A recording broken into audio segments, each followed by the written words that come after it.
दोस्तों आज हम डिस्कस करने वाले हैं Joshimath land subsidence problem. This topic has been in news since long और बहुत सारे स्टूडेंट्स लगातार मुझे इसको भेज रहे हैं कि इसके कारण क्या हैं। तो सबसे पहले तो हमें यह समझना है कि लैंड सब्सिडेंस है क्या। सेटलमेंट, सब्सिडेंस और स्लाइडिंग ये तीनों एक ही चीज है या अलग अलग है। फिर इनके कारण क्या है and then what should be the measures taken so that such problems do not become acute and loss of life and property can be saved। तो आज हम इसी टॉपिक पर चर्चा कर रहे हैं और थोड़ा डिटेल में बात करेंगे। इनके जो समस्याएं हैं उनको कैसे सॉल्व करना है उस पर भी देखेंगे। तो सबसे पहले तो हम समझते हैं कि जैसे फेलियर ऑफ स्लोप्स या failure of soil can be viewed in 3 parts. एक तो सेटलमेंट फेलियर, दूसरा सब्सिडेंस और तीसरा स्लाइडिंग। थोड़ा थोड़ा सा अंतर है तीनों में, हमें जान लेना चाहिए कि सेटलमेंट क्या है, सब्सिडेंस क्या है। Settlement is generally a localised phenomena on a small land of piece. There can be a settlement और यूनिफॉर्म हो सकता है या पार्शियल हो सकता है।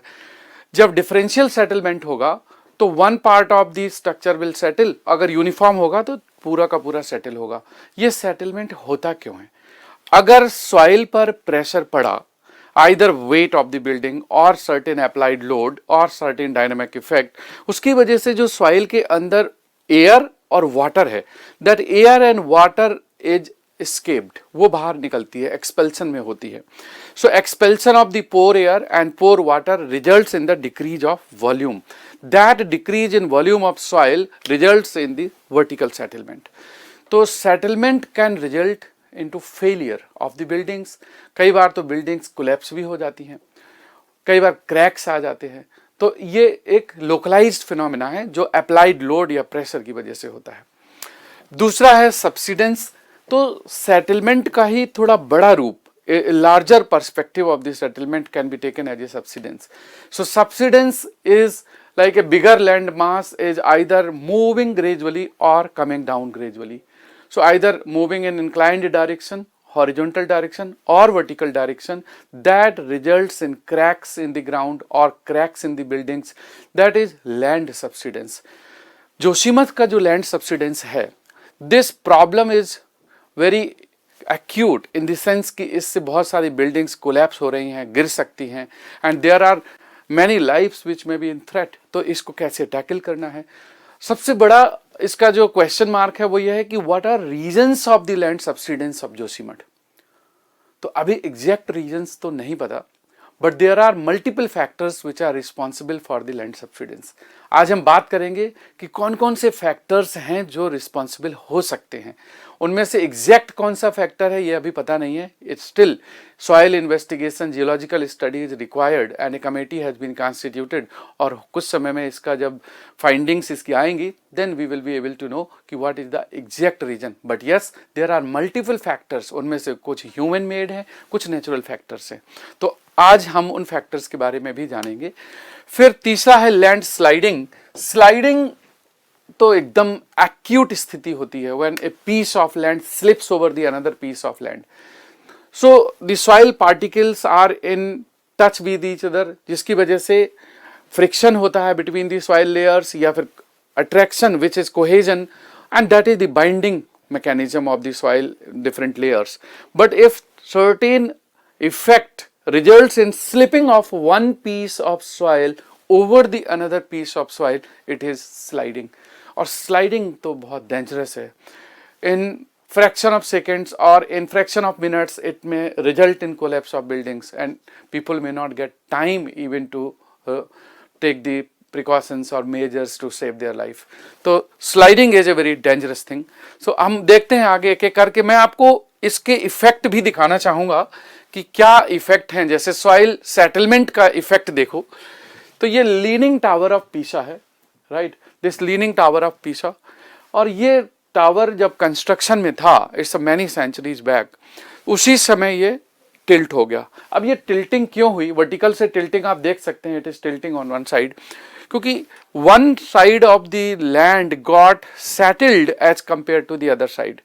और ये जब डिफरेंशियल सेटलमेंट हुआ तो ये टावर टिल्ट होने लगा। जब ये पूरा बना भी नहीं था उस समय ही ये टिल्टिंग स्टार्ट हो गई, तो मिड कंस्ट्रक्शन में ही इसका काम रोक दिया गया। और बाद में फिर कुछ सैकड़ों साल बाद उसका दोबारा कंस्ट्रक्शन हुआ और उसके बाद फिर लोड बैलेंसिंग की गई और टिल्टिंग को एक लिमिट तक रोका गया, जो सॉइल का स्टेबलाइजेशन किया गया, जो सेटलमेंट हो रहा था। तो ये टिल्टिंग जो है ये सॉइल सेटलमेंट का इफेक्ट है। आप एक सॉइल सेटलमेंट का इफेक्ट यहाँ पर देख सकते हैं कि जैसे यहाँ पर देखिए ये हॉरिजॉन्टल लाइन है, ये भी हॉरिजॉन्टल लाइन है, लेकिन यहाँ सेटलमेंट काफ़ी ज़्यादा है और यहाँ सेटलमेंट कम है। तो ये जो डिफरेंशियल सेटलमेंट हुआ, इस बेस के नीचे ज़्यादा सेटलमेंट की वजह से यहाँ पर ये क्रैक्स आ गए। ये देखिए क्रैक्स आ गए, ये क्रैक्स आना शुरू होंगे और जब ये क्रैक्स बढ़ते जाएंगे, अगर सेटलमेंट ज़्यादा होगा then this will finally result in collapse. तो ये हाउस फिर फ्रैक्चर हो सकता है, कोलैप्स हो सकता है। तो ये भी सेटलमेंट का इफेक्ट है। अगर ये पूरा का पूरा बेस एक साथ सेटल करता और ये भी जितना नीचे आया है, if the same amount it comes down here also, then it will be a uniform settlement. Uniform settlement may not result in cracks, but house as a whole or building as a whole can sink down. तो नुकसान तो वो भी करेगा और कई बार excessive settlement can result in the other type of the problems. Side से शियर फेलियर हो सकता है सॉइल का, तो बिल्डिंग की लोड कैरिंग कैपेसिटी रिड्यूस हो सकती है। तो ये सेटलमेंट के इफेक्ट है। अगर हम सेटलमेंट के बाद लैंड सब्सिडेंस का इफेक्ट देखते हैं, जैसे लार्जर एरिया, अभी जो ये जोशीमठ की डायरेक्ट पिक्चर्स हैं, तो जब सॉइल्स में क्रैक आ, देखिए road also has got fractured. और रोड की जो फ्रैक्चरिंग है, आप रोड की फ्रैक्चरिंग को भी आप देख सकते हैं। ये देखिए रोड की फ्रैक्चरिंग, और यहाँ पर ये हाउस के फ्रैक्चर्स हैं, ये क्रैक्स हैं, ये वर्टिकल क्रैक्स हैं, ये इंक्लाइंड क्रैक्स हैं, ये रोड में क्रैक्स हैं। और बहुत सारे ऐसे हाउसेस हैं जिनको इंडेंजर्ड हाउस कैटेगरी करार दे करके इसको क्रॉस, जो वहाँ की एडमिनिस्ट्रेशन है उन्होंने कहा ये हाउस इज अनसेफ है, and now these have to be evacuated, can see the cracks and at any time these can collapse. तो ये जो प्रॉब्लम ऑफ कोलैप्स है, ये problem of collapse can result in the loss of life. तो इसलिए इनको evacuation कराने के लिए इंस्ट्रक्शंस दिए गए। एंड इस तरह के जो ये क्रैक्स डेवलप हुए हैं, ये बहुत बड़े एरिया में है, right. These are cracks found in a bigger area, few 100 metres of the locality, कई बार तो ये किलोमीटर्स में फैल जाते हैं। तो ये लैंड सब्सिडेंस के कारण है। देखिए जगह जगह क्रैक्स, जगह जगह क्रैक्स ये डेवलप हुए हैं। अगर हम इन्हीं क्रैक्स को अगर आप स्टडी करेंगे तो क्रैक्स का पैटर्न बड़ा रैंडम सा है, कहीं पर इंक्लाइंड है, कहीं हॉरिजॉन्टल है, कहीं वर्टिकल है, क्योंकि हर अलग अलग डायरेक्शन में लैंड सब्सिडेंस का इफेक्ट आ रहा है। So this land subsidence can result in the various angles and various directions. The cracks can be found, और ये cracks can result in finally collapse. तो अब लैंडस्लाइडिंग अगर देखते हैं, जैसे देखिए this was earlier A road, और रोड से फिर एक फ्रैक्चर्ड पीस स्लिप कर गया और ये स्लिप करके एकदम से स्लाइड कर गया। This is landsliding. तो लैंडस्लाइडिंग इज मोर डेंजरस, क्योंकि यहां तो क्रैक आते ही तुरंत स्लिप हो जाएगा। Once the crack will appear and this will slip. So land subsidence in longer time can result in sliding. इसलिए initially settlement, subsidence and finally sliding. And sliding is a very dangerous thing. It can cause great loss to the life and great loss to the mountains and great loss to the slope of the soil. Roads, buildings can be collapsed. अब हम यहाँ पर देखते हैं कि landsliding का एक और, जैसे ये रोड है, दिस वाज रोड, तो ये पोर्शन भी रोड का स्लाइड हो गया और यहाँ भी फेल हो गया। तो actually this is A slope failure. जो इंक्लाइंड स्लोप होता है, that inclined slope because of certain region is failed. तो क्या रीजन है लैंडस्लाइडिंग के होने के? तो landsliding means the one layer of the soil is slipped over the other layer of soil. It means it is a shear failure. Civil engineering term में इसको shear failure कहते हैं।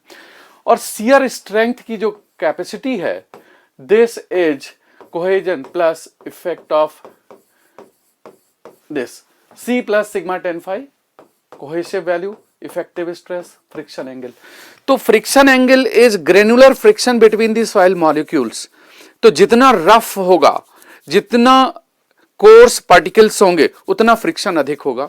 And effective stress is the grain to grain contact stress between the particles, and cohesion is the intermolecular attraction between the particles. तो जो strength है soil की shear, जो landsliding को प्रिवेंट करती है, स्लिप को प्रिवेंट करती है, that comes from these components.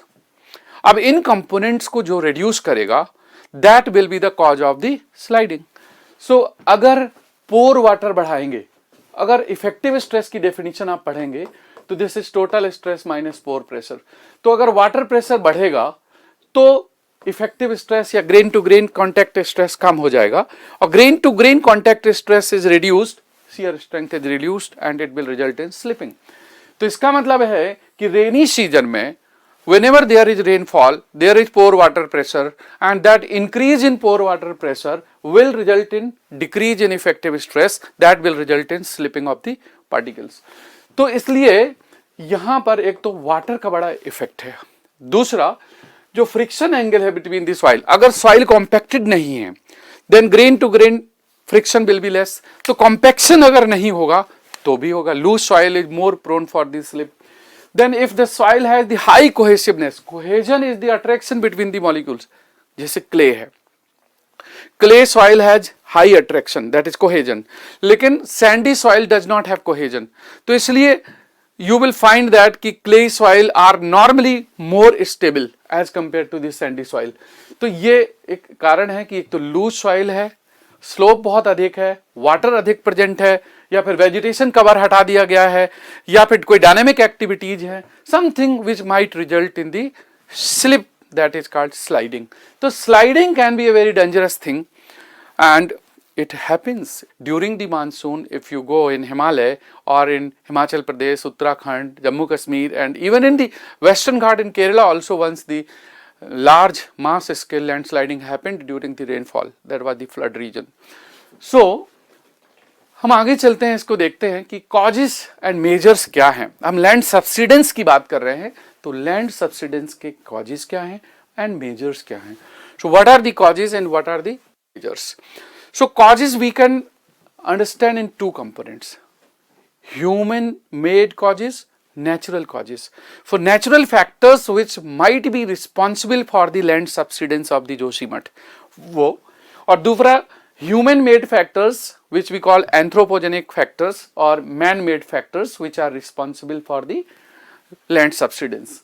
Second is measures which will be required so that loss of life doesn't happen.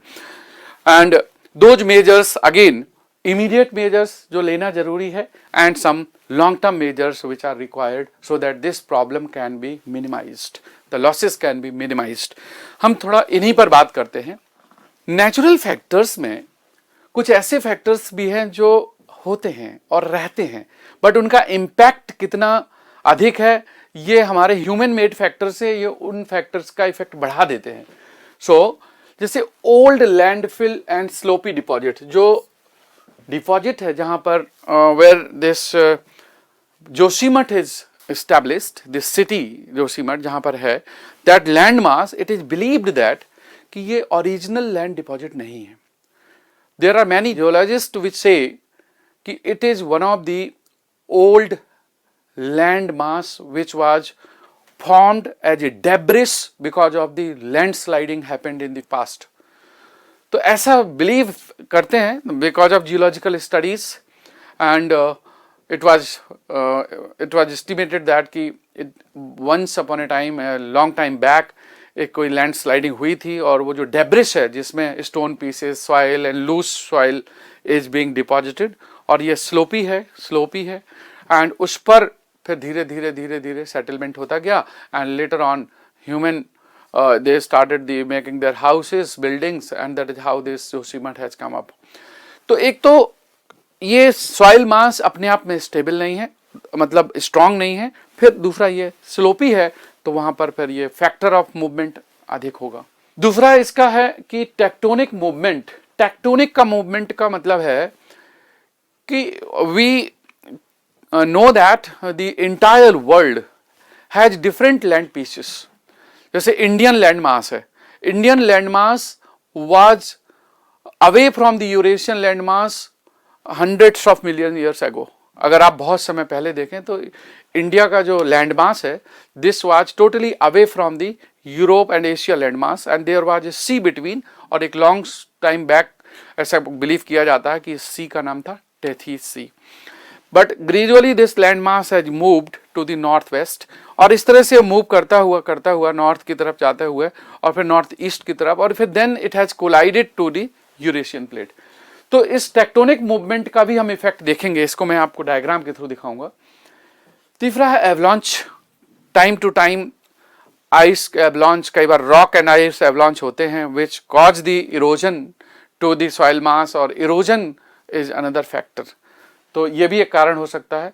फिर Alaknanda river which is flowing just below the Joshimath, तो Alaknanda river के water course का भी effect है, उसमें कई बार फ्लड आती है, कई इरोजन होता है, कई बार वाटर कोर्स चेंज होता है, so that also has some impact. तो ये सभी रीजन्स नेचुरल है, ये natural factors, but natural factors will be more impactful if the human made factors are accumulated over it। तो ह्यूमन फैक्टर्स में क्या क्या है, जो मैन मेड फैक्टर्स हैं। मैन मेड फैक्टर्स में एक तो tunnelling and boring, lot of the construction activities are happening in the Himalaya, not only near the Josimath but away from that also. Many hydropower projects, widening of the roads, construction of new highways, many bypasses are being constructed, many buildings are under construction.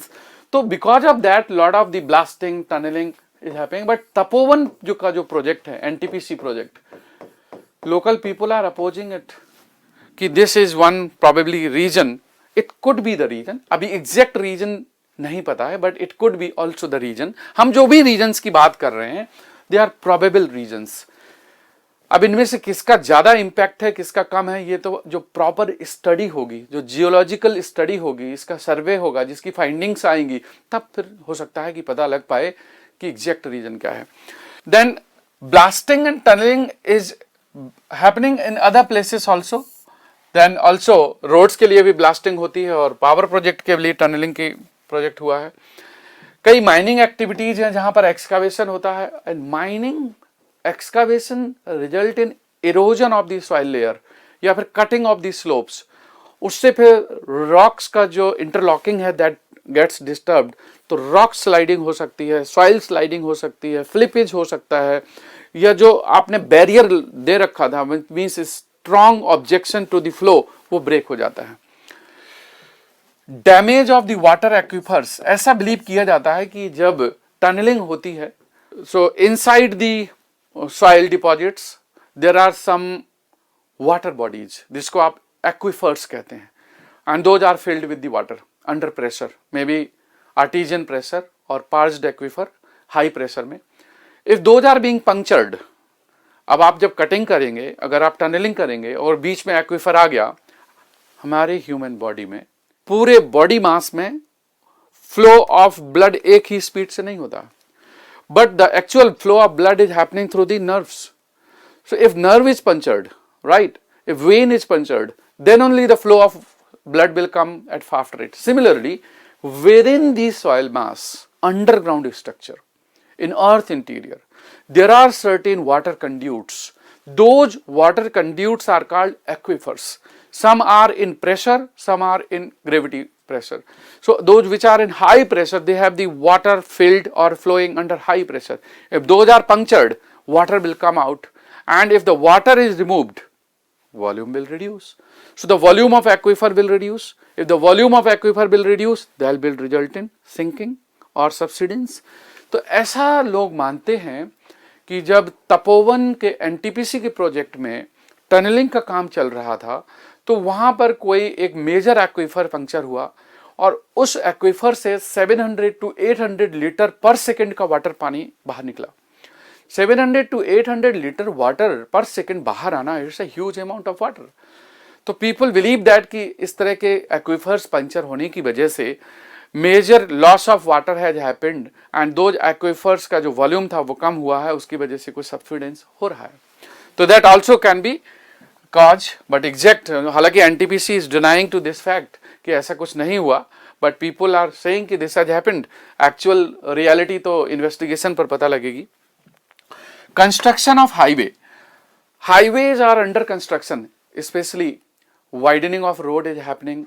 Construction of the Char Dham road is happening. Many new roads are being developed, many old roads are being widened. तो जब widening होती है, slope cutting होगी, soil remove होगी, कोई extra soil filling होगी, and that is against the natural structure of the soil deposit. तो उसकी वजह से डिस्टर्बेंस होता है. That also is the reason. Unplanned developments हो रहा है. People are making the houses, they are making the hotels, restaurants. Under the development schemes, there are many new constructions happening. But actually, whether that soil is strong enough or not to take this load, especially in the hilly areas, this problem is very acute and very common.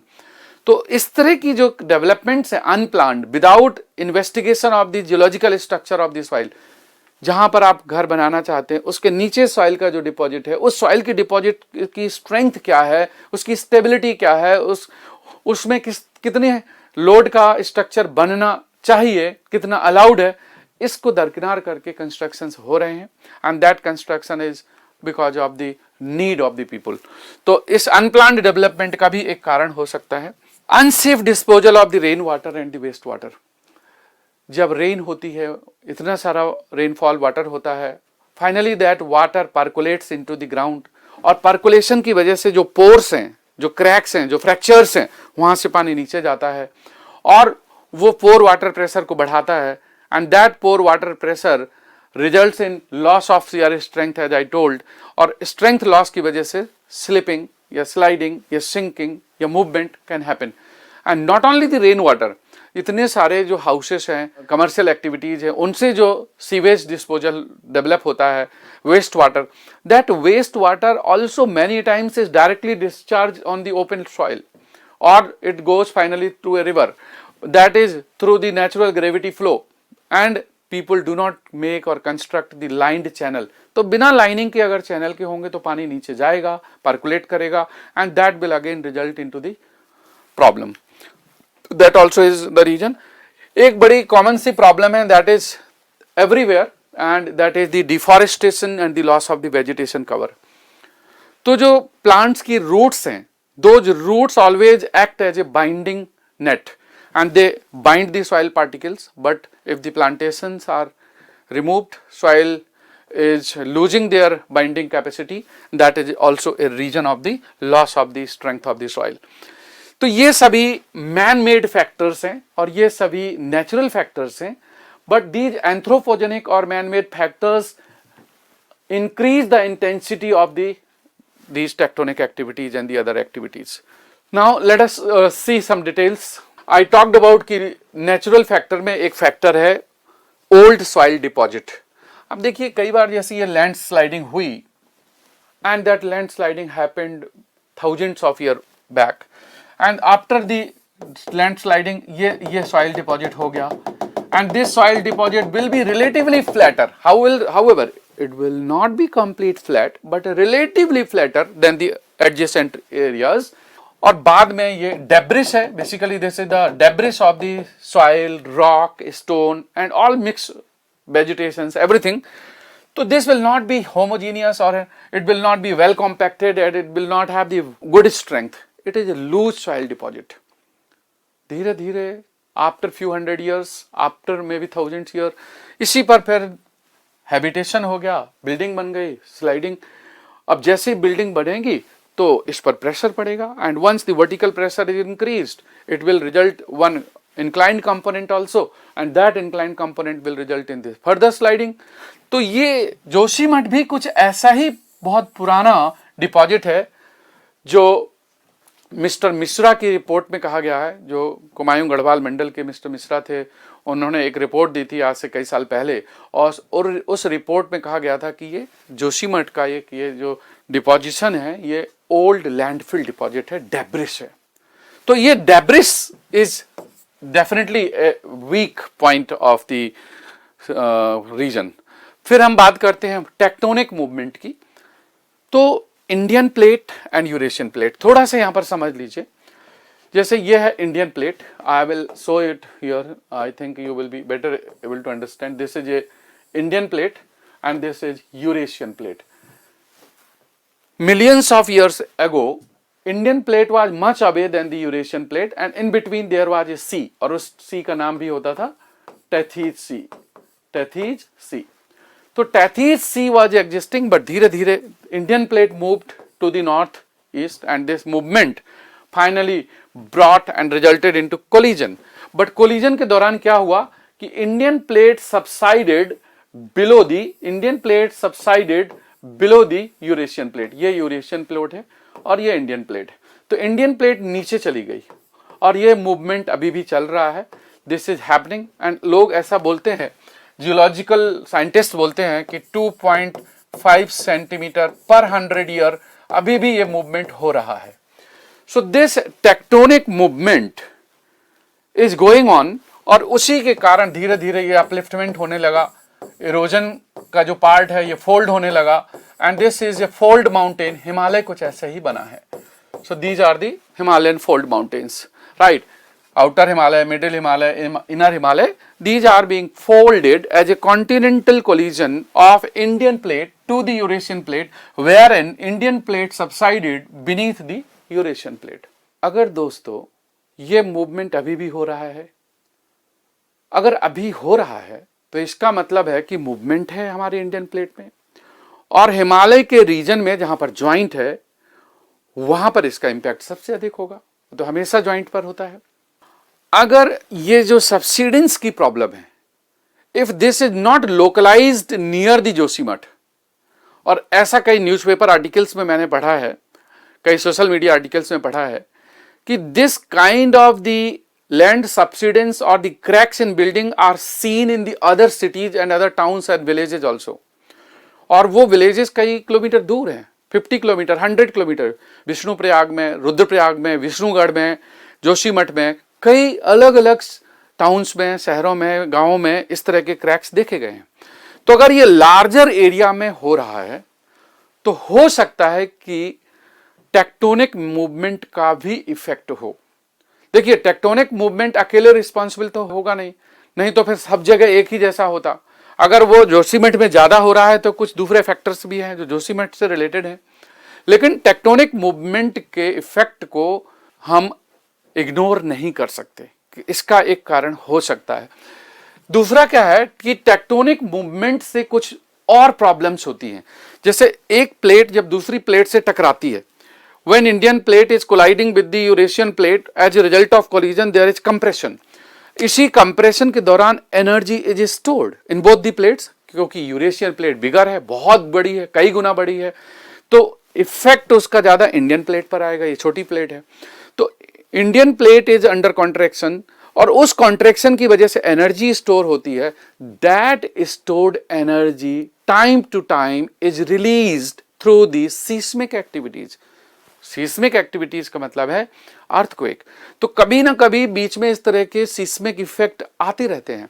Himalaya is one of the most prone regions of India where the seismic activities are maximum, और उसका कारण यही है tectonic movement. जो ये joint है Indian और Eurasian plate का, वो ज्वाइंट ही उसका कारण है. तो इसकी वजह से यहां पर टेक्टोनिक मूवमेंट हो रहे हैं.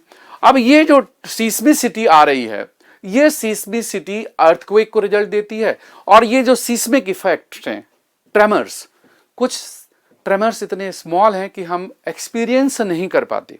We are not able to observe and record in individual capacity कि कब अर्थक्वेक आया कब नहीं आया. लेकिन जब अर्थ के अंदर इस तरह का मूवमेंट होगा तो कहीं ना कहीं वो सॉइल के स्ट्रक्चर को डिस्टर्ब करेगा. सॉइल के जो पार्टिकल्स हैं उसमें वॉइड्स हैं, उसमें कहीं एयर है, कहीं वाटर है, कहीं पर सॉलिड है, कहीं पर गैप है. तो वो जो सॉइल पार्टिकल्स हैं they keep on changing their position and orientation. तो इस इफेक्ट की वजह से, मूवमेंट ऑफ दी प्लेट्स की वजह से, सीस्मिक एक्टिविटीज की वजह से, डायनेमिक इफेक्ट की वजह से सीस्मिसिटी होती है. और उसी सीस्मिसिटी की वजह से कुछ कभी ना कभी हम देखते हैं कि there are many situations where this effect can be seen. अब आप देखिए, पूरे वर्ल्ड में ये है साउथ अमेरिका, ये है नॉर्थ अमेरिका, और ये है ऑस्ट्रेलिया, ये रहा एशिया, और ये है रशिया, और ये चाइना है, ये रहा अपना इंडिया। आप देखिए ये है पैसिफिक ओशियन, इसी पैसिफिक ओशियन का ये भी पार्ट है। तो जो पैसिफिक ओशियन के किनारे किनारे का जो पोर्शन है ये जो पैसिफिक ओशियन, और आगे इसी को कंटिन्यू करेंगे तो यहां से ये कंटिन्यू हो जाएगा, this will continue, this is Pacific ring of fire. Pacific ocean के किनारे सबसे अधिक सीस्मिसिटी है, सबसे ज्यादा अर्थ मूवमेंट है इंटीरियर में, और वो अर्थक्वेक सबसे अधिक आते हैं क्योंकि ये सब ना कॉन्टिनेंटल जॉइंट्स हैं और यहां पर अर्थ मूवमेंट में है। जो प्लेट्स हैं different, theory of plate tectonics जिन्होंने पढ़ी होगी वो बता सकते हैं या समझ सकते हैं।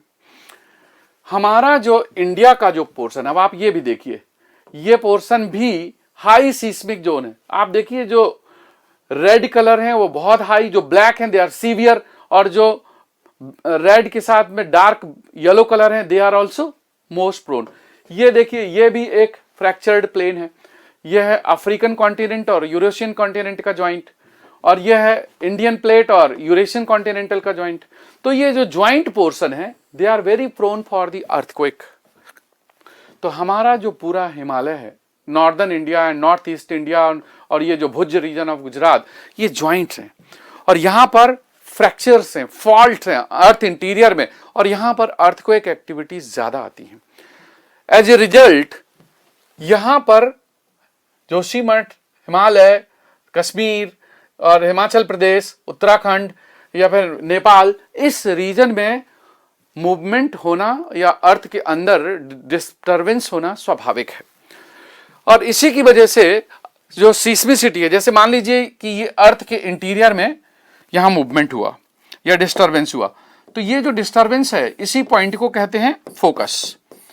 तो फोकस तो यहां पर है, लेकिन यहां से फिर डिस्टर्बेंस की वजह से इस तरह की वेव जनरेट होती है, मूवमेंट होता है। तो सॉइल के अंदर बहुत सारे हलचल होते हैं अर्थ के इंटीरियर, अर्थ इंटीरियर के अंदर, और जब इसका इफेक्ट अधिक होता है तो ये कई बार बहुत ज्यादा हिला देता है, वाइब्रेशंस। तो पी वेव, एल वेव, जिसको हम शॉक वेव कहते हैं, एल वेव को, तो वो जनरेट होती है।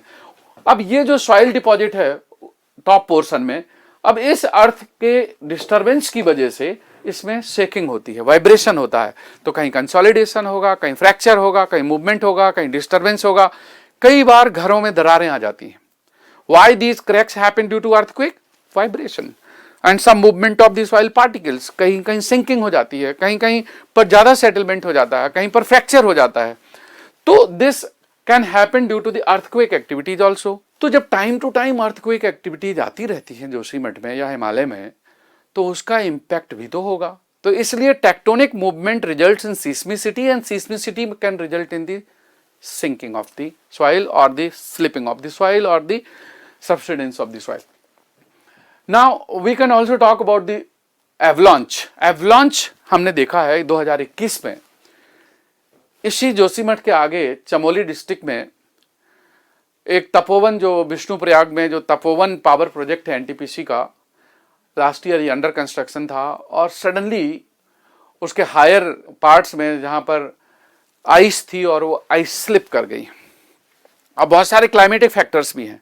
Climate change is also one of the reasons of the disturbance, क्योंकि इससे मेल्टिंग होती है, soil and water and get mixed, and there are lot of the erosion activities, there are lot of the glaciers which are melting and coming down. तो बहुत सारे natural factors हैं इसके लिए, बट उन नेचुरल में भी कहीं ना कहीं ह्यूमन इफेक्ट है। ग्लोबल वार्मिंग तो हम ही लोगों ने दिया है ना एक्टिविटीज से। तो इस तरह का जब ये एवलांच हुआ, ये एवलांच यहाँ से, तो ये सॉइल यहाँ से और बेसिकली आइस विद रॉक्स, बड़े बड़े स्टोन पीसेस, रॉक्स, वो इस तरह से यहाँ पर स्लिप करते हैं। जब ये बहुत बड़ा जलजिला आता है, water, soil particles, stone particles, ice blocks, they are moving over a steep slope with high velocity. तो इधर उधर के हाउसेस को इरोजन करते हुए, सरफेस को इरोजन करते हुए, स्लोप को इरोजन करते हुए, and that is how they disturb the deposit of the soil मास। आप देखिए ये एवलांच का ही पार्ट है। एक्चुअल जो तपोवन में हुआ था, ये big ice, This is a satellite image, a big ice blocks, and that is in many 100 meters radius, and along with the debris. और ये जब मूव करेगा तो आप देखिए कितना soil erosion होगा. तो this soil erosion, this avalanche which happened in 2021 in Tapovan was also susceptible, it is also susceptible कि it is suspected that कि it can be a region. इसको भी ऐसा माना जा रहा है कि ये भी एक कारण हो सकता है कि उसने उसी समय यहाँ के डिस्टर्बेंस कर दिया हो सॉइल डिपॉजिट को. फिर अलकनंदा रिवर का फ्लो भी कुछ ना कुछ इफेक्ट डाल रहा है. देखिए ये पूरा जोशीमठ का ही ये डायग्राम है और ये अलकनंदा रिवर का फ्लो है. यहाँ पर आई जस्ट शो यू कि this is the Alaknanda river flow. अब ये पूरा स्लोप है, सॉइल है और बड़ी लूज टाइप की सॉइल है. ये भी माउंटेन्स की स्लोप हैं और देखिए बहुत सारा इरोजन की वजह से इनका वेजिटेशन कवर हटा हुआ है. तो ये जो वाटर का मूवमेंट है, जब फ्लड टाइम होता है, मानसून होता है, अपर रीजन्स में हाई रेनफॉल होती है, तो ये बहुत हाई वेलोसिटी में फ्लो होता है.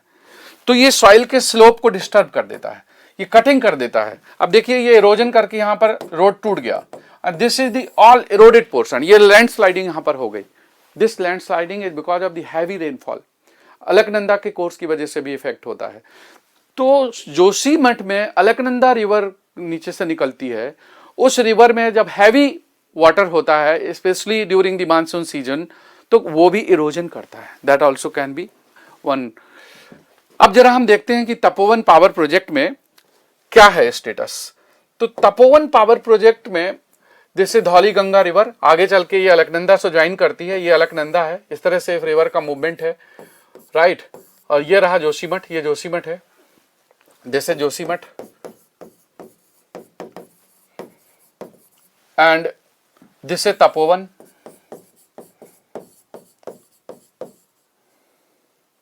This is Tapovan. और ये रहा प्रोजेक्ट, पावर प्रोजेक्ट. ये पावर हाउस है.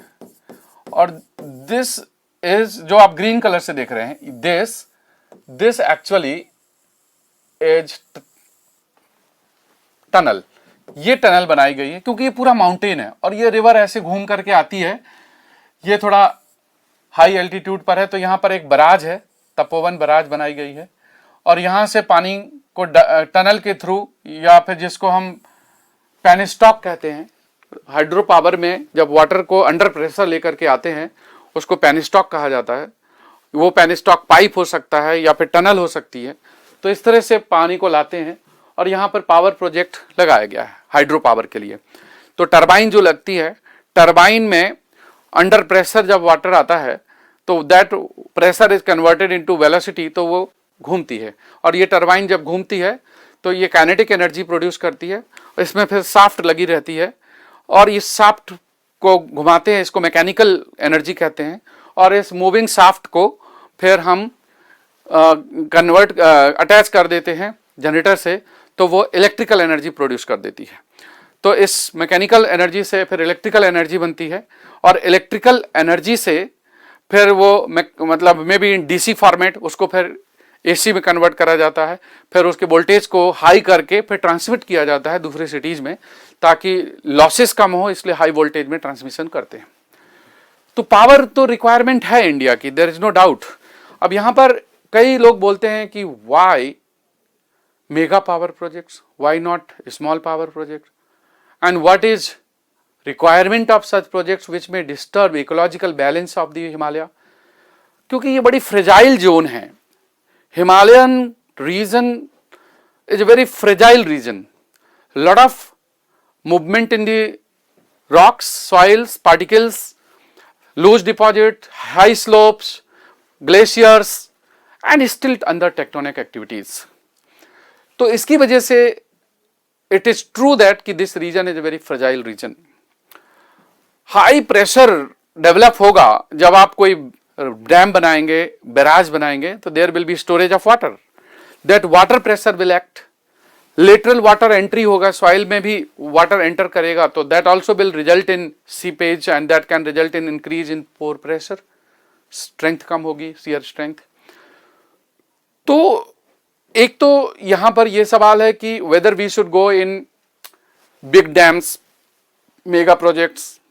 दूसरा ये है कि हमें जरूरत भी है, क्योंकि this is renewable energy and water energy, solar energy, wind energy, geothermal energy, ये रिन्यूएबल एनर्जी है, राइट, जो डिजायरेबल है, चीपर भी है। थर्मल और atomic energy is more costlier and that is having a more adverse impact on the environment. But सवाल ये है कि इसको करना चाहिए या नहीं, और ये बड़ा डिबेटेबल क्वेश्चन है। जिस तरह की प्रॉब्लम्स अभी हो रही हैं, इनसे तो लगता है कि bigger project should be avoided, but as an engineer हम लोग इंश्योर कर सकते हैं बड़ा डैम बनाना है, सेफ स्ट्रांग बना सकते हैं, अगर if there is will there is solution.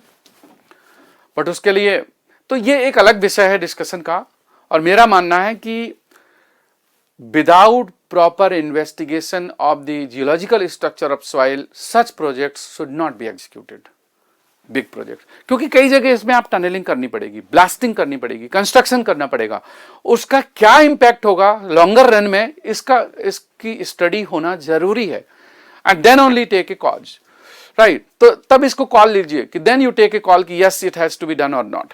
तो इसलिए इसको आपको समझना है कि वेदर इट इज एग्जीक्यूटेबल और नॉट। अब देखिए ये टनलिंग मशीन है, जिसको आप TBM कहते हैं, टनलिंग एंड बोरिंग मशीन, और बहुत सारा सॉइल मास कट करके, रॉक्स को कट करके, इवन 1 किलोमीटर 1.5 किलोमीटर तक की टनलिंग, तो इसमें कितना वाइब्रेशन हुआ होगा, कितना सॉइल का इंटीरियर स्ट्रक्चर डिस्टर्ब हुआ होगा, और इसके क्या इम्पैक्ट हुए होंगे, ये इमेजिन करना या इसका आकलन करना कई बार संभव नहीं हो पाता। हम एक्चुअल कॉजेज को एंटिसिपेट नहीं कर पाते, क्योंकि वो इफेक्ट जो है बाद में आते हैं, और कई इफेक्ट्स जो है ना हमें समझ में नहीं आता कि उसका कितना इंटेंस इफेक्ट होगा या कितना डिजास्टरस इफेक्ट होगा, तो हम समझ नहीं पाते। इसलिए अभी फिलहाल जब तक प्रॉपर फाइंडिंग ना आ जाए, तब तक इस तरह के प्रोजेक्ट पर रोक लगना चाहिए टाइम बीइंग। और एक बार स्टडी हो जाए, स्टडी के बाद अगर इंश्योर हो गया कि नहीं, टनलिंग से या बोरिंग से या हाइड्रो पावर प्रोजेक्ट से जोशीमठ की लैंड सब्सिडेंस में इफेक्ट नहीं है, तो ठीक है, फिर कैरी ऑन करो, दैट्स नो इशू। तो टाइम बीइंग के लिए ये करना चाहिए। तपोवन पावर प्रोजेक्ट जो ये विष्णुगढ़ में है, आप देखिए ये तो अभी रिसेंट इमेज है, और ये पानी भरा हुआ है, और ये डैम है, एंड देयर इज वैली। ये उस समय का है जब ये एवलॉन्च हुआ था अंडर कंस्ट्रक्शन में, ये उस समय का है। तो ये है तपोवन पावर प्रोजेक्ट। हम थोड़ा और आगे चलते हैं। एक और भी कारण है माइनिंग, मतलब mining in Himalayan region, I don't know कि how it is permitted, and if you feel that ki mining of sand, mining of soil, mining of minerals is more important than the ecological balance of the region, तो समझ नहीं आता। तो large scale and mega mining should not be done. क्योंकि mining से क्या होता है कि जब आप माइन करते हैं, आप देखिए यहां पर एक माइनिंग मशीन है, और इस माइनिंग मशीन के थ्रू अगर आप देखें तो ये बहुत सारे रॉक पीसेस कट किए गए हैं, ये पूरे रॉक स्ट्रक्चर को काटा गया है, और ये पानी निकल आया अंदर। तो इसका मतलब एक्वीफर भी पंक्चर हुआ होगा, पानी निकल के माइनिंग के वेल्स में, जो माइनिंग में गड्ढा हो जाता है उसकी तरफ आता है। तो जो वाटर अंदर है वो फ्लो करके जब बाहर आएगा तो वॉल्यूम डिक्रीज होगा, पार्टिकल्स के बीच में जब पानी निकल जाएगा तो वॉल्यूम तो कम होगा, क्योंकि सैचुरेटेड सॉइल होगी यहाँ पर। तो वो वॉल्यूम कम होगा तो वहां पे कंपैक्शन होगा, या फिर मे बी सेटलमेंट होगा। और ये जब आप इस तरह की रॉक्स के स्ट्रक्चर को ब्रेक कर देंगे, तो कभी जब डिस्टर्बेंस आएगा, थोड़ा सा भी अर्थक्वेक आएगा या कोई रीजन होगा, तो ये स्लिप कर जाएगा। तो ये जो माइनिंग एक्टिविटीज हैं इन फ्रेजाइल जोन में नहीं होना चाहिए। तो mining also need to be checked. Sand mining होती है, सॉइल की माइनिंग भी होती है। लोग अपने घर की फिलिंग करने के लिए कहीं और से सॉइल कट करके ले आते हैं। अब जहां से कट करके ला रहे हैं, पता चला वो ऑलरेडी डेंजर था। If it was already dangerous and slope was steep, आपने वहां से कट कर लिया, so it can aggravate the problem of the flow failure. तो ये mining activities also need to be checked. फिर अंडरग्राउंड वाटर डैमेज की जो हमने बात की थी, थोड़ा इसको समझ लीजिए कि this is here how you can understand कि जैसे ये सॉइल है, ये थोड़ा इम्परवियस रॉकी सॉइल है, उसके नीचे हो सकता है एक ये कंड्यूट है जिसमें वाटर भरा हुआ है, जिसको हम एक्वीफर कहते हैं। This is aquifer. और इस एक्वीफर में हो सकता है अंडर प्रेशर पानी भरा हो, और अगर आप इसको पंचर कर दें और हाई प्रेशर में है तो ये पानी अपने आप भी बाहर आ सकता है, या आप नीचे अगर आप पंचर करेंगे तो ये कैन फ्लो। तो this water can move out of the aquifer and volume of the aquifer will reduce, और धीरे धीरे वो वॉल्यूम जब कम होगा तो वो कॉम्पैक्शन में जाएगा या फिर सब्सिडेंस में जाएगा। तो जो ऊपर के जो सॉइल डिपॉजिट्स हैं ये धीरे धीरे सब्साइड हो सकते हैं। तो that also is a reason. अब थोड़ा हम ना एक मैप समझते हैं। This map can give you the clarity. देखिए ये है हरिद्वार, ये है हरिद्वार, हम यहां पर हरिद्वार में हैं। हरिद्वार से चलते हैं, ये है ऋषिकेश, ये ऋषिकेश है। ऋषिकेश से अब एक रास्ता तो चला गया ये चंबा, टेहरी, टेहरी के बाद इधर जाते हुए उत्तरकाशी, और उत्तरकाशी से ये गया गंगोत्री, ये है गंगोत्री। दूसरा यहीं से फिर एक रास्ता चला गया बारकोट की तरफ, या फिर आप देहरादून से भी जा सकते हैं, ये देहरादून है। और फिर ये चला गया यमुनोत्री, यमुनोत्री गंगोत्री, ये दो धाम है। फिर यहां ऋषिकेश से देवप्रयाग जाते हैं, ये देवप्रयाग है, जैसे देवप्रयाग। देवप्रयाग से फिर श्रीनगर एक जगह आती है, फिर ये रुद्रप्रयाग है। तो यहां पर ये अलकनंदा रिवर आती है, इधर से चमोली से, यहां से आती है। तो ये हो गया रुद्रप्रयाग। अब रुद्रप्रयाग से ये गया रास्ता गौमुख और ये केदारनाथ की तरफ, ये केदारनाथ की तरफ गया। सो ये एक तीसरा केदारनाथ हो गया, ये गंगोत्री हो गया, ये यमुनोत्री हो गया। और एक रास्ता फिर ये जाता है कर्णप्रयाग। कर्णप्रयाग के बाद चमोली डिस्ट्रिक्ट है, चमोली डिस्ट्रिक्ट के आग में ही थोड़ा और आगे चलते हैं तो ये है जोशीमठ, जोशीमठ है। ये औली है, औली थोड़ा हिल में है, जोशीमठ थोड़ा स्लोप में है, नीचे है। और इससे थोड़ा आगे जाते हैं फिर ये है आपका बद्रीनाथ। बद्रीनाथ के बाद लास्ट विलेज है माना, तो ये हमारे इंडिया का बद्रीनाथ के आगे लास्ट विलेज है। तो एक रास्ता ये हो गया। तो ये जो हमने चार धाम देखे, कौन कौन से? यमुनोत्री, गंगोत्री, केदारनाथ, बद्रीनाथ। अब इस रीजन को डेवलप करने के लिए जो उत्तराखंड सरकार की चारधाम यात्रा है, या उसके लिए जो कंस्ट्रक्शन ऑफ हाईवेज हैं, वाइडनिंग ऑफ रोड्स हैं, वो भी यहां पर कैरी आउट करना पड़ा। तो हम थोड़ा देखते हैं कि जो चारधाम यात्रा है, जो चारधाम यात्रा के जो हाईवे प्रोजेक्ट्स हैं ऋषिकेश से, तो एक प्रोजेक्ट तो ये हो गया जो यमुनोत्री और दूसरा गंगोत्री की तरफ जाता है। दूसरा हो गया ऋषिकेश से रुद्रप्रयाग होते हुए केदारनाथ के लिए, और तीसरा हो गया बद्रीनाथ के लिए। तो ये बद्रीनाथ, केदारनाथ, गंगोत्री, यमुनोत्री।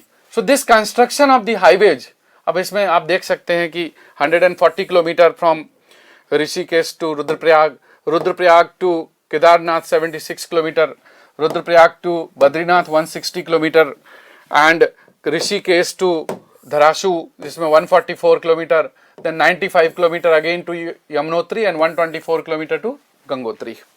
तो ये widening of the highways, this widening and construction of many bypasses in cities, अब उसका क्या इंपैक्ट है जरा हम देखते हैं। जब हम हाईवे को बनाते हैं, कंस्ट्रक्शन करते हैं, तो बहुत सारा हमें लैंड का स्लोप काटना पड़ता है। उसमें स्टोन पीसेस भी हो सकते हैं, सॉइल भी हो सकता है, डेब्रिस हो सकता है, और ये एक नेचुरल डिपॉजिट था जो मिलियंस ऑफ ईयर से वहां पे डिपॉजिट था, और आप उस स्लोप को कट कर रहे हैं। जब उसमें मशीन से, ब्लास्टिंग से या फिर मैनुअली कट करेंगे तो ये सॉइल डिपॉजिट का जो स्ट्रक्चर है और उसका स्लोप है ये चेंज होगा। तो soil structure and soil slope अगर चेंज होगा तो उसमें अनस्टेबिलिटी आएगी। या तो आप प्रॉपरली उसको स्टेबलाइज करो, फिर उसका प्रॉपर एग्जीक्यूशन करो। अदरवाइज अगर प्रॉपर बिना स्टेबिलिटी दिए अगर इसको डिस्टर्ब करेंगे तो ये फ्यूचर में कभी ना कभी डिस्टर्ब होगा, may not be immediately, may be after few years.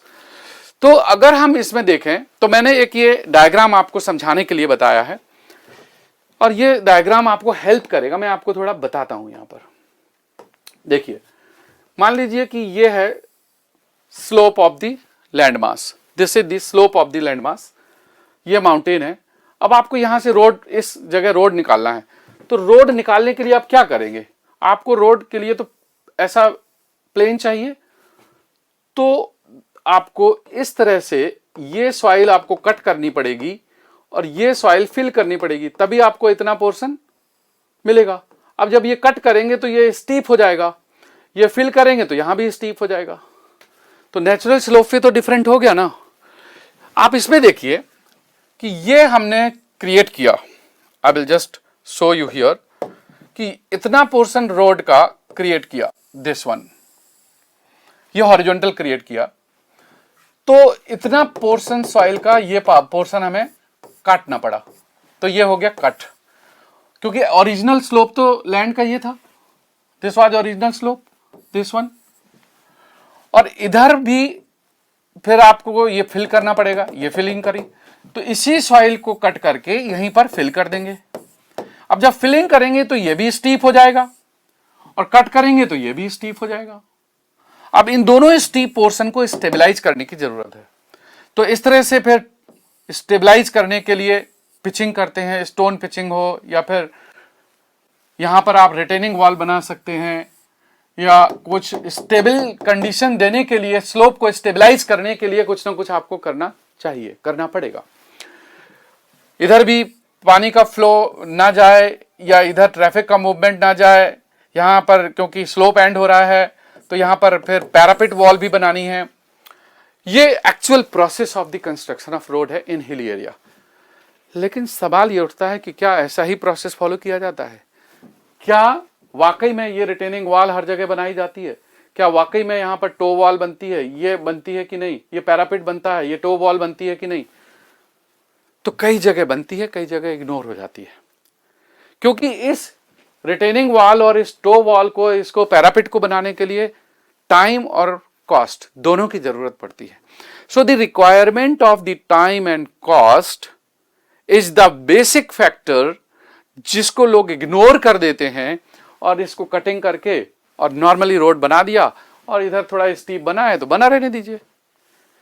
पूरे हिमालय में से उत्तराखंड के जो माउंटेन्स हैं वो बहुत ही फ्रेजाइल है as compare to Himachal. Uttarakhand के माउंटेन्स ज्यादा फ्रेजाइल हैं और जम्मू कश्मीर के फिर भी रिलेटिवली कम है।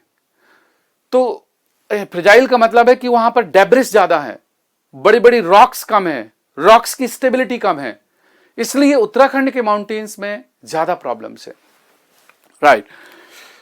और अगर हम इसको आगे देखें तो ये मैंने आपको बताया कि इस तरह की प्रॉब्लम्स होती हैं और वो सॉइल स्टेबिलिटी की जरूरत होती है जो लोग इग्नोर करते हैं। अनप्लान्ड डेवलपमेंट भी एक कारण है। सॉइल की जो प्रॉपर्टीज हैं वो पता चलता है कि स्ट्रांग नहीं है, डेब्रिस है, लूज फिल है, और इसमें ड्रेनेज फैसिलिटी अच्छी नहीं है, प्रॉपर उसके लिए कोई कोड अवेलेबल नहीं है। Even if there are codal provisions available, there are national building codes, और नेशनल बिल्डिंग कोड्स को अगर फॉलो नहीं कर रहे हैं तो ऑब्वियसली कि डेंजर तो होगा ही फ्यूचर में। So these things result and accumulate the problem of the land subsidence, क्योंकि ये भी without proper study of the soil mechanism, बिना उसकी स्ट्रेंथ को जांचे और धड़ाधड़ कंस्ट्रक्शन हो रहा है। So this again is a problem. और आगे चलते हैं, देखिए कि जो मैंने बात की थी इनफिल्ट्रेशन की, infiltration of the water, rain आती है और माउंटेनियस रीजन में, हिली एरियाज में तो रेनफॉल ज्यादा होती है as compare to Uttar Pradesh. There is more rainfall in Uttarakhand, और वो है हिल्स का effect. Mountains provide the barrier to the monsoon and monsoon gives more rainfall. तो जब रेन होगी तो water of the rain water will go down, और ये माउंटेनियस स्लोप है जहां पर सॉइल नॉर्मली ड्राई या फिर मॉइस्ट होती है बट नॉट सैचुरेटेड। अब वहां पर पानी जाएगा तो water pressure will increase, and this water pressure, pore pressure will result in reduction in shear strength, क्योंकि बताया था ना मैंने S is C plus sigma 10 phi. तो जैसे जैसे पोर प्रेशर बढ़ेगा, this effective stress which is total stress minus pore pressure, तो तो पोर प्रेशर बढ़ेगा तो ये कम होगा, तो शियर स्ट्रेंथ कम होगी। So because of loss in shear strength एक तो चांसेस बढ़ जाते हैं, एक तो रेन वाटर को तो रोकना बड़ा इम्पॉसिबल सा है। लेकिन रेन वाटर के इफेक्ट को चैनलाइज कर दीजिए। जब पानी आता है, पानी फ्लो करके ड्रेन्स में जाएगा, ड्रेन्स को चैनल को बनाइए, कंक्रीट की बनाइए, और उन ड्रेन्स को लेकर के आप रिवर पे लेके जाइए, तो ये पॉसिबिलिटी है। इसी तरह से जब सिटी का एफ्लुएंट बाहर आता है, हम लोग हाउस होल्ड कंडीशन में पानी यूज करते हैं और वो सीवेज में कन्वर्ट होता है, और डोमेस्टिक सीवेज, इंडस्ट्रियल सीवेज इतना सारा प्रोड्यूस होता है, और इस सीवेज को भी अगर प्रॉपरली डिस्पोज नहीं किया जाएगा तो ये भी अंडरग्राउंड में जाएगा, और कहीं ना कहीं जो फ्रैक्चर्स हैं, पोर्स हैं, उससे पानी नीचे जाएगा, विल कॉज द प्रॉब्लम। तो इसको सीवेज ट्रीटमेंट प्लांट पे ले जाइए सीवर लाइन के थ्रू, और सीवेज ट्रीटमेंट प्लांट से ट्रीट करके फिर इसको आप रिवर में डिस्चार्ज कर दीजिए। तो this is another problem which is being completely ignored in all these cities including major cities, कि there is no proper disposal mechanism of the rain water and the sewage water. तो ये एक problem है। फिर deforestation and loss of the vegetation cover. आप देखिए, ये हिल था, ये इतना फॉरेस्ट है, अब यहां से फॉरेस्ट को काट दिया गया, अब आगे चल के या तो इसको कंस्ट्रक्शन, ये रोड बनाया गया है, या तो इसको कंस्ट्रक्शन के लिए यूज किया जाएगा, हो सकता है एग्रीकल्चर के लिए यूज हो, तो ये स्लोप तो वीक हो गया ना, यहां से स्लाइडिंग होने के चांस बढ़ गए। इसी तरह से इतना मास स्केल ये फॉरेस्ट की कटिंग कर दी गई, पेड़ काट दिए गए। तो अनऑथराइज इस तरह की जो डिफॉरेस्टेशन है, या even if it is done by the government departments, तो without understanding the loss to the geological strata, तो दिस कैन बी डेंजरस। तो लॉन्गर रन में इसका भी इम्पैक्ट होता है, धीरे धीरे होता है सही, लेकिन एक एक्यूमुलेट होकर के लैंडस्लाइडिंग में डिफॉरेस्टेशन और लॉस ऑफ वेजिटेशन कवर का भी इफेक्ट होता है। क्योंकि जो वेजिटेशन के रूट्स हैं, ये रूट्स सॉइल को बाइंड करती हैं, they act like a reinforcement, तो इसको बाइंड करते हैं और वो इरोजन को कंट्रोल करते हैं। Erosion is just the beginning, erosion can finally result into the landsliding.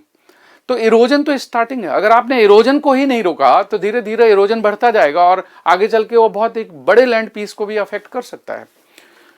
Right, अब हम बात करते हैं मेजर्स की। अभी हम बात कर रहे थे कि कॉजेस क्या क्या है। I just wanted to tell you in details कि जोशीमठ के जो कॉजेज हैं वो कोई एक या दो कारण नहीं है, मल्टीपल कारण है, और उनमें से बहुत सारे कारण थे मैनमेड और बहुत सारे थे नेचुरल। अब हम बात करते हैं कि मेजर्स क्या होने चाहिए, क्योंकि जब भी आपको कॉजेज पता होंगे तो आप मेजर्स को कहीं ना कहीं इमेजिन कर सकते हैं कि हाँ, ये कारण था तो इसका ये सॉल्यूशन है, ये कारण है तो इसका ये सॉल्यूशन है। तो मेजर्स और solutions will depend on the causes. अगर आपने कॉजेज समझ लिया तो आप सॉल्यूशंस भी समझिए। तो कुछ सॉल्यूशंस हम देख सकते हैं कि जो इमीडिएटली करना है, लैंड सब्सिडेंस हुआ, बिल्डिंग्स में क्रैक्स आए, रोड्स में क्रैक्स आए, और कई जगह तो क्रैक्स की जो विड्थ है वो 1 फीट 2 फीट तक भी, बहुत ह्यूज क्रैक्स है। और इतने बड़े क्रैक्स का मतलब है कि ये डेंजरस है। थोड़ा मोड़े क्रैक्स होते कि बिल्डिंग में कहीं क्रैक आ गया, हेयर लाइन क्रैक है, तो चलो ठीक है, उसको रेक्टिफाई कर देते हैं, वो बिल्डिंग के फाउंडेशन की प्रॉब्लम हो सकती है। लेकिन जब इतने बड़े एरिया में क्रैक्स आ रहे हैं तो बिल्डिंग के फाउंडेशन की प्रॉब्लम नहीं है, ये सॉइल स्ट्रेटा की प्रॉब्लम है। कई बार जो हमारी बिल्डिंगों में क्रैक्स आते हैं वो हमारे फाउंडेशन के इनसफिशिएंट स्ट्रेंथ की वजह से होती है, कि उसका डिजाइन प्रॉपर नहीं हुआ, कंस्ट्रक्शन अच्छे से नहीं हुआ, क्वालिटी कंट्रोल नहीं हुई। लेकिन जब बहुत सारी बिल्डिंगों में आ रहे हैं, रोड्स में भी क्रैक्स आ रहे हैं, तो ये सॉइल के कारण है, ये सॉइल के स्ट्रक्चर का कारण है, सॉइल के अंदर की स्ट्रेंथ कम है। राइट, तो ऐसी स्थिति में ये प्रॉब्लम एक्यूट हो सकती है। So evacuation of the buildings which are under danger, जहां पर क्रैक्स हैं, जिस एरिया में ज्यादा क्रैक्स हैं, उनको इवैक्यूएशन। दूसरा, जो ज्यादा इंडेंजर्ड बिल्डिंग है वो हो सकता है एडजेसेंट बिल्डिंग के ऊपर कोलैप्स हो जाए, या कभी वहां से कोई ट्रैफिक पास कर रहा हो, कोई रोड है, उसके बगल में बिल्डिंग थी, उसमें क्रैक्स हैं, और बाद में पता चला किसी टाइम वो बिल्डिंग कोलैप्स हो जाए। तो इसलिए ऐसी बिल्डिंगों को गिराना ही ठीक है, dismantling. Construction activities and mining activities को इमीडिएटली रोकना चाहिए वहां पर, और जब तक इसकी स्टडी ना हो जाए कि एक्चुअल कारण क्या है, तब तक मेजर और माइनर कंस्ट्रक्शन एक्टिविटीज जो भी हैं उनको होल्ड करिए। और उसके बाद जब एक बार फाइंडिंग हो जाए, जैसे कि सुनने में आया है कि कमेटी हैज़ बीन कॉन्स्टिट्यूटेड, जिसमें IIT रुड़की के भी साइंटिस्ट और प्रोफेसर्स हैं, फिर वाडिया इंस्टीट्यूट जो हिमालयन इंस्टीट्यूट है जियोलॉजिकल स्टडी के लिए वो है, फिर जियोलॉजिकल सर्वे ऑफ इंडिया के भी साइंटिस्ट हैं। तो इस तरह से अगर different agency and ISRO is also making study on it, तो जब ये कमेटी अपनी रिपोर्ट फाइनली सबमिट कर लेगी विद कॉन्क्रीट एविडेंसेस की ये कारण है, what are the main reasons of the subsidence, तो उसके बाद अगर आपको लगता है कि construction is not a factor तो फिर कैरी ऑन कर लीजिए, लेकिन till then holding of the construction activities will be advisable. So stop the construction activities, ये तो इमीडिएटली कर लीजिए। फिर कुछ लॉन्गर रन में जो हमें प्रिकॉशन लेना है वो देखते हैं। एक तो जियोलॉजी की स्टडी कराइए, तो government should set up the committee, already I have come to know कि it has been set up, इसकी स्टडी हो। मेगा प्रोजेक्ट्स आने वाले टाइम में भी फ्यूचर के लिए भी जो मेगा पावर प्रोजेक्ट्स हैं वो मेगा प्रोजेक्ट्स हैं उनको अवॉइड करना चाहिए, स्लोप कटिंग नहीं होनी चाहिए। फिर टनलिंग और ब्लास्टिंग जैसी एक्टिविटीज ना हो, माइनिंग एक्टिविटीज ना हो।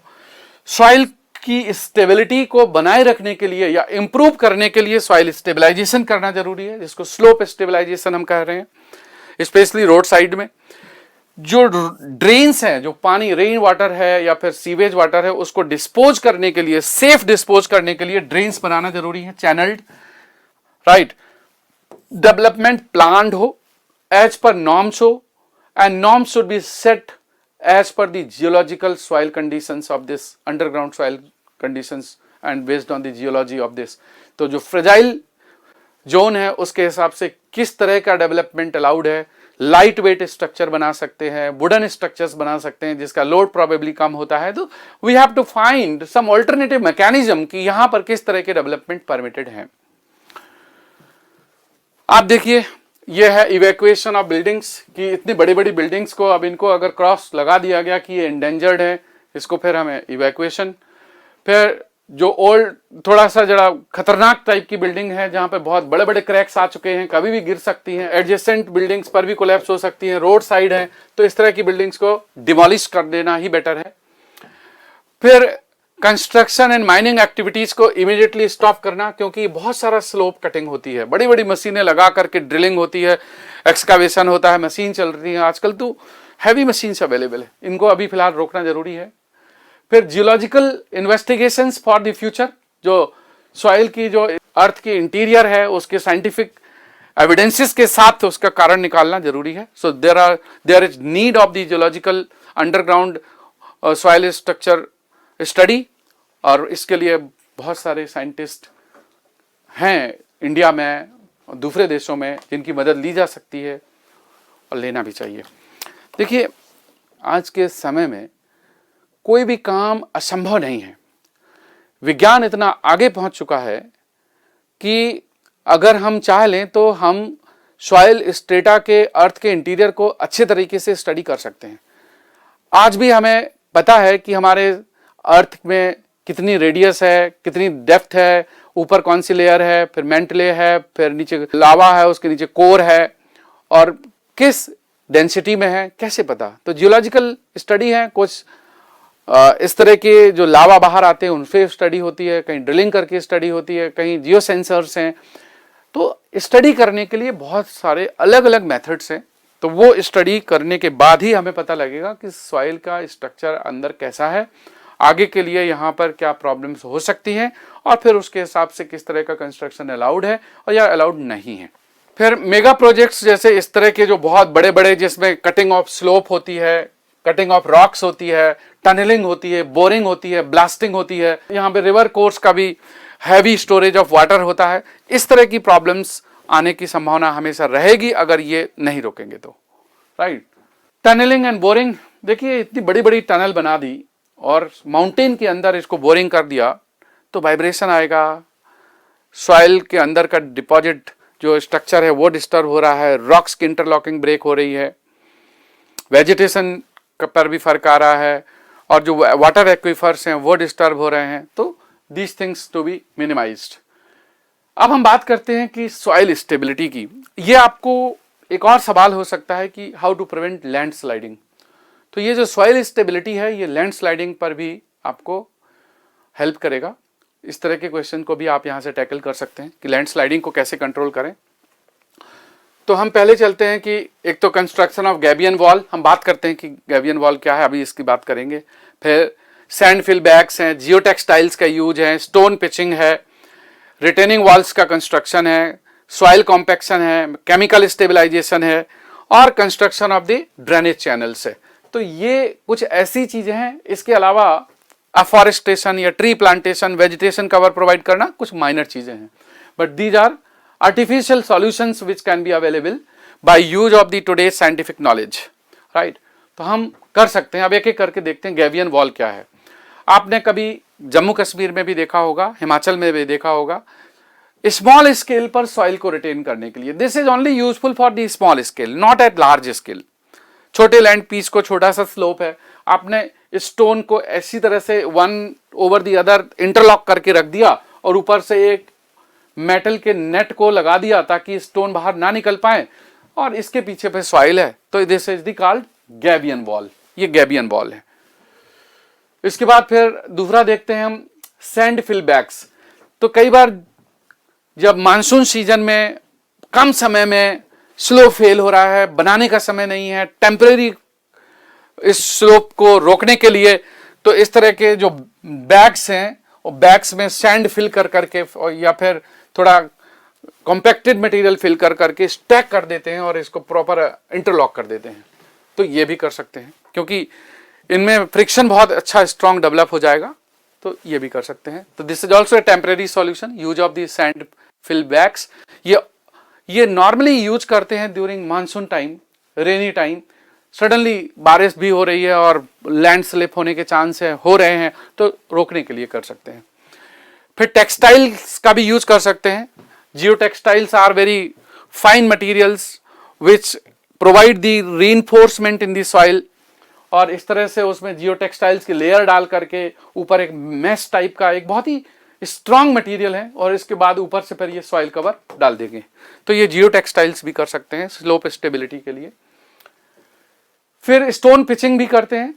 स्पेशली आपने देखा होगा जो रेलवे लाइन्स हैं या फिर ऑल्सो इन फ्लाईओवर्स जो सिटी के बाहर हैं, उनमें आपने देखा होगा इंक्लाइंड स्लोप है सॉइल का, उसमें पिचिंग कर देते हैं। इसी तरह से रिवर के किनारे, डैम्स के किनारे स्टोन पिचिंग करते हैं ताकि इसके ऊपर पानी अगर फ्लो होगा तो इरोजन नहीं होगा। तो स्टोन पिचिंग ये सब इरोजन को प्रिवेंट करने के लिए है, और erosion is the beginning of the landsliding, right? तो इरोजन को प्रिवेंट करने के लिए है। फिर रिटेनिंग वॉल्स का कंस्ट्रक्शन है। ग्रेविटी रिटेनिंग वॉल जो अपने वेट से ही अर्थ प्रेशर को इनकाउंटर कर दे, वो ग्रेविटी रिटेनिंग वॉल है। ये इस तरह से बनाई जाती है। आरसीसी का भी बना सकते हैं, स्टोन्स को भी ज्वाइंट करके बना सकते हैं। ये बट्रेस रिटेनिंग वॉल है, आरसीसी है, इधर पीछे सॉइल फिल है, ये बट्रेस बने हुए हैं जो इसको लेटरल स्टेबिलिटी प्रदान करते हैं। For these provide the lateral stability. तो these are the retaining walls. और भी हम दो तरह की रिटेनिंग वॉल्स देख लेते हैं। ये सॉइल को रिटेन करने के लिए बनाई जाती है, आरसीसी की बनती है। ये जैसे कैंटिलीवर है, ये देखिए कैंटिलीवर पोर्शन है, ये टी शेप भी हो सकता है, एल शेप हो सकता है। ये वर्टिकल है और इधर से सॉइल फील्ड है और ये पूरा कट है, इधर से कट है, दिस इज वर्टिकल। तो ये रिटेनिंग कैंटिलीवर वॉल है। And then this is the sheet pile wall. जब डेप्थ ज्यादा हो, ज्यादा डेप्थ देनी हो और स्लोप को रोकना हो, तो ये मेटल की सीट पाइल्स को नीचे तक ड्रिलिंग करके अंडरग्राउंड तक ले जाते हैं और फिर ये सीट पाइलिंग करते हैं। So this is excavated side, this is fill side. तो ये सीट पाइल वॉल है। तो ये रिटेनिंग वॉल्स अलग अलग तरह की बनती हैं। It can be gravity wall, buttress wall, it can be cantilever wall, it can be sheet pile wall. यह है। इसके बाद कुछ soil compaction and mechanical stabilisation भी किया जाता है, जिससे स्ट्रेंथ को इंप्रूव कर सकते हैं। क्योंकि स्ट्रेंथ में क्या है, इफेक्टिव स्ट्रेस बढ़ाना है। इफेक्टिव स्ट्रेस के लिए आप वाटर का ड्रेन आउट करिए, इफेक्टिव स्ट्रेस बढ़ाने के लिए कॉम्पैक्शन करिए, ग्रेन टू ग्रेन कॉम्पैक्शन होना चाहिए, कॉन्टैक्ट ऑफ द ग्रेन्स होना चाहिए। तो कॉम्पैक्शन, जिसको मैकेनिकल स्टेबलाइजेशन कहते हैं। अगर सॉइल क्ले है तो उसमें सैंड मिक्स कर दीजिए, ग्रेवल मिक्स कर दीजिए, क्योंकि ग्रेवल में फ्रिक्शन है और क्ले में बाइंडिंग प्रॉपर्टी है, तो दोनों चीजें आ जाएंगी। और कुछ इसमें मैकेनिकल वाइब्रेशंस कर सकते हैं, बड़े बड़े कॉम्पैक्टर्स आते हैं, लोडर्स आते हैं, या there are many rammers which can be used for the compaction, तो ये भी मैकेनिकल स्टेबलाइजेशन है। उसके बाद केमिकल स्टेबलाइजेशन भी कर सकते हैं, जिसमें बहुत सारे केमिकल्स आते हैं, सॉइल रीइंफोर्समेंट यूज कर सकते हैं, सॉइल में सीमेंट मिला सकते हैं, तो वो भी ऑप्शन है। इसके अलावा कंस्ट्रक्शन ऑफ ड्रेन्स है। देखिए ये ड्रेन्स बन रहा है जिसको आप बोलते हैं नाला, और उस नाले को कंक्रीट से बनाइए, तो इट कैन बी कवर्ड और it can be open drain. Open मतलब कि टॉप खुला होगा, कवर्ड मतलब कि पूरा बंद होगा। कि ग्रेविटी में फ्लो होता है, flow is not under pressure, flow is under gravity, but water will not go into the soil adjacent, जिससे सॉइल में पोर प्रेशर नहीं बढ़ेगा। सो दिस रेन वाटर और दिस ड्रेन वाटर और may be also the sewage water can be collected in the channels and these drains can take the water to the safer place. तो ये option है। इस पूरे discussion में मैंने आपको बताया कि कॉजेज क्या हैं और इसकी रेमेडीज क्या हैं। I hope this video will help you and specially to those who will face interviews in any examination, whether it is civil services, engineering services, public sectors or any state exam, जहाँ पर ये सवाल पूछा जाए कि what is the problem of the Joshimath land sinking, landsliding क्या है, इनको कैसे रोक सकते हैं, या फिर what are the various parameters which affect the instability of the slope, तो दिस मे हेल्प यू। आपको ये वीडियो कैसा लगा आप कमेंट भी करिए। आपको अगर यूजफुल लगा तो आप उस वीडियो को अपने दोस्तों से भी शेयर करिए। अगर आपको लगता है कि आपको किसी और टॉपिक पर वीडियो चाहिए, जो इस तरह के कोई इन्वायरमेंटल इश्यूज हो जहां पर आप सोचते हैं कि आपको ज़रूरत है, तो आप कमेंट बॉक्स में सजेशन दीजिए। We will try to give you the more insights of the such problems and with the solution. तो दोस्तों, whether it is made easy और इट इज नेक्स्ट IAS, मेरा हमेशा ये सोचना होता है कि teachers should be of best calibre and there should be well planned curriculum, a good team which can support to the students. किसी भी संस्था का जो सक्सेस रेट है वो टीचिंग क्वालिटी से और कोर्स की स्ट्रक्चरिंग और उस पूरे प्रोग्राम को रन करने के लिए जो उसकी लीडरशिप है या जो डायरेक्शन है उस पर डिपेंड करती है। So I hope that the day coming to you will bring success in the life. All the best. जय हिंद।